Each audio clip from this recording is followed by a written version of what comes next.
Assalamualaikum warahmatullahi wabarakatuh. Ketemu lagi dengan saya di teori perilaku produsen di part 2 ya, di bagian yang kedua. Kali ini kita akan mencoba membahas ya grafik ya. Grafik di sini terlihat grafik apa itu AC minimum ya. Berapa sih barang yang akan dihasilkan sehingga tidak mengalami kerugian pada saat kita membuat barang, apakah itu berlebih atau berkurang, sehingga membutuhkan barang yang pas. Barang yang pas adalah sering disebut dengan AC minimum. Berapa barang minimum yang akan dihasilkan, biaya rata-rata. Di sini ada contoh ya. Di sini kita melihat AC minimum di waktu ketemu titik pertemuan antara marginal cost yang memotong titik average cost ya, sehingga AC sama dengan MC atau turunan DC per AC turunan ya, berarti seperti itu, sama dengan 0. Di sini kita melihat ya, ada berapa yang titik memotongnya, berarti MC-nya ini garisnya MC, dan di sini adalah AC1. Nah, ini average, ini adalah biaya rata-rata ya, sehingga ketemunya adalah AC minimum. Ini adalah biaya yang rata-rata minimum. Contoh ya, AC minimum adalah AC sama dengan MC ya. AC sama dengan Q kuadrat min 12Q plus 60. Jadi TC-nya bagaimana? Ingat ya, kalau TC adalah AC kali Q, sehingga TC-nya adalah Q pangkat 3 min 12Q kuadrat plus 60Q. MC-nya bagaimana? MC adalah turunan daripada TC, sehingga kita mendapatkannya 3 kali 1 Q pangkat 3 kurangi 1 min 24, berarti 12 kali 2 Q 2 kurangi 1 plus 60. Ketemunya adalah MC-nya 3Q kuadrat min 24 Q plus 60 ya. AC-nya bagaimana? AC ketemu MC, tinggal kita memasukkan AC-nya adalah Q kuadrat min 12Q plus 60 dimasukkan ke sini, sama dengan MC-nya sama dengan 3Q kuadrat min 24Q plus 60. Ketemunya berapa?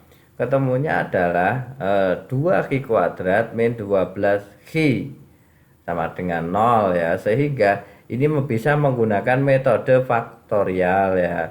Kalau kita menggunakan metode faktorial, maka 2Q Q min 6 ya, nanti ketemunya Q-nya adalah titiknya adalah di 6. Bisa juga kita menggunakan rumus ABC ya. Kalau ini kan tadi sudah ketemu ya, berarti A-nya berapa? A-nya 2, B-nya 12, dan C-nya sama dengan 0. Tinggal kita memasukkan ke dalam rumus ABC. Ketemunya hampir kurang lebih sama 6 ya.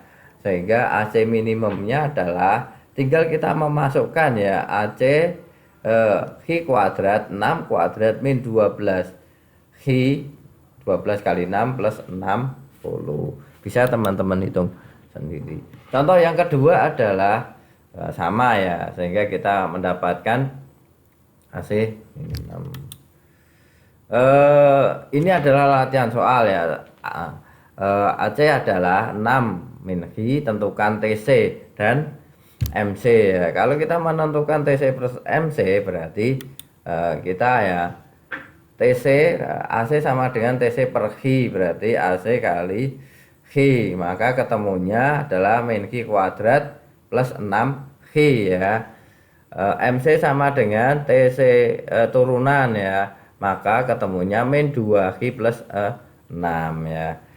Ini adalah cara mengerjakan dari soal yang pertama. Yang kedua, TC adalah 3Q kuadrat plus 2Q plus 14. Tentukan AC, MC, AVC, dan AFC. Maka ketemunya tinggal kita masukkan ya. AC sama dengan TC per Q, maka ketemunya berapa? 3Q kuadrat, nanti dia bagi Q, maka 3Q min Q 14 per Q. Ini adalah AC-nya. MC-nya sama dengan turunan ya, maka ini ketemunya nanti min 6 Ki kan, seperti itu ya. Maka hasilnya ini berikut ya. Ini adalah cara mengerjakannya, sehingga teman-teman nanti di tugas ini harapannya teman-teman bisa mencari ya, menemukan dari jawaban dari diambil dari latihan soal tadi. Fungsi penawaran sama lah, nanti kita juga kita pahami itu ya. Biaya produksi sama ini yang materinya sama-sama, kita lewati aja. Ini ya masuk ya. Tadi terbagi biaya jangka pendek adalah biaya-biaya yang keluar pada masa-masa jangka pendek, tapi ada juga biaya jangka panjang, biaya yang keluar terkait dengan biaya-biaya untuk jangka panjang. Biaya jangka panjang contohnya adalah ini ya, biaya jangka panjang. Nih, produksi biaya jangka panjang. Dalam jangka panjang perusahaan dapat menambah faktor produksi input yang digunakan. Oleh karenanya produksi tidak perlu lagi dibedakan dengan biaya tetap dan biaya tidak tetap. Maka harapannya perusahaan dapat pula menambah mesin atau teknologi lahan, pabrik, dan bangunan tanah. Akibatnya dalam jangka panjang terdapat kurva jangka pendek yang digambarkan sebagai berikut ya. Ini adalah kapasitas pabrik terhadap sebuah mesin. Ada kapasitas mesin yang pertama, mesin yang kedua, dan mesin yang ketiga. Sehingga kita average cost atau biaya rata-rata untuk mesin yang pertama, kedua, dan ketiga dengan jumlah unit yang berbeda-beda. Kurva LRAC long run average cost adalah kurva yang menunjukkan biaya rata-rata yang paling minimum untuk berbagai tingkatan produksi apabila perusahaan dapat selalu mengubah kapasitas produksinya. Kurva ini berbentuk AC yang tak terhingga sehingga jumlahnya membentuk garis lurus seperti O. Titik persinggungan ini paling ya, produksi yang paling optimum atau minimum untuk berbagai tingkatan produksi akan mencapai pengusahaan dalam jangka panjang. Ini ya, long run average cost adalah terdiri dari average cost kecil-kecil yang sangat banyak sehingga mendapatkan dari kuantitas barang yang pertama, kuantitas barang yang kedua, atau kuantitas barang yang ketiga dengan jumlah unit itu bisa dipahami. Sehingga muncul skala ekonomis dan skala tidak ekonomis. Apa sih yang dimaksud dengan skala ekonomis? Skala ekonomis apabila tambahan produksi menyebabkan biaya produksi rata-rata menjadi semakin rendah. Contohnya adanya spesialisasi faktor produksi, pengurangan harga bahan baku, sampingan, produk sampingan, dan perkembangan usaha lain ya. Areanya di mana? Areanya adalah di titik A ya, antara A dengan C ya. Seperti itu ya.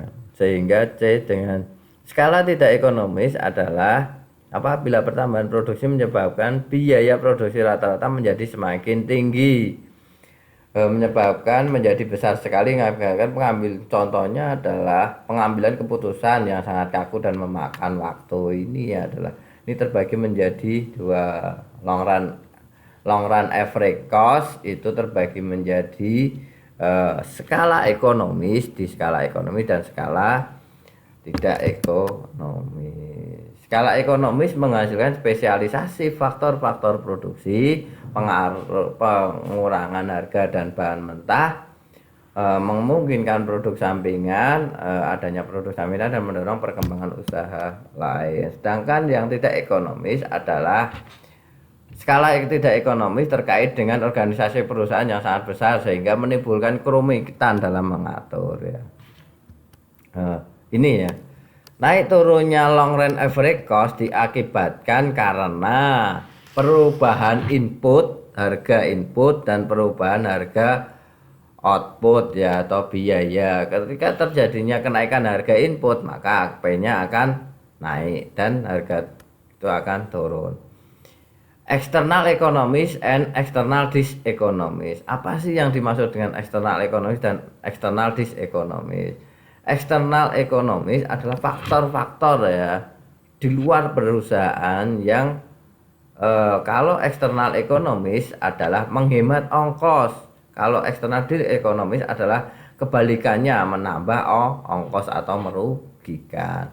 Eksternal ekonomis adalah menghemat ongkos produksi yang diakibatkan perusahaan. Contohnya apa sih? Pembukaan jalan baru menuju perusahaan itu berarti menguntungkan ya, sehingga mobilitasnya bisa menjadi lebih maksimal ya.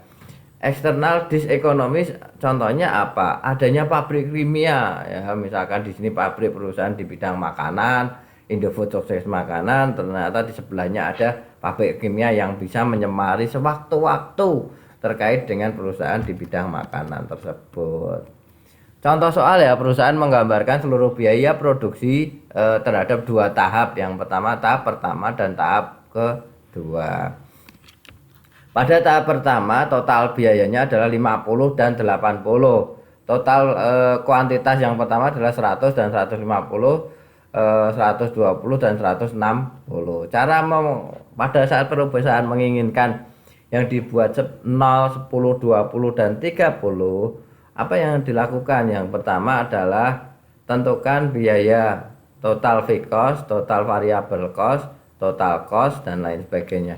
Sehingga gambarkan grafiknya. Cara menjawabnya kita harus mendapatkan fungsi dulu, ke fungsinya sehingga ketemunya atau TC dengan rumus TC min TC1, TC2 min TC1, Q min Q11, Q21 min Q11, Q min Q21, Q22 min Q21. Maka ketemunya nanti adalah TC 0,15 Q kuadrat min 37,5 Q plus 2300, sehingga bisa disimpulkan bahwa variabel costnya adalah 0,15 Q kuadrat min 37,5 Q. Biaya tetapnya adalah 2300. Ini adalah tugas, contohnya juga sudah ada, harapannya teman-teman bisa mengerjakan dengan baik. Itu yang bisa diberikan. Kita tutup. Wassalamualaikum warahmatullahi wabarakatuh.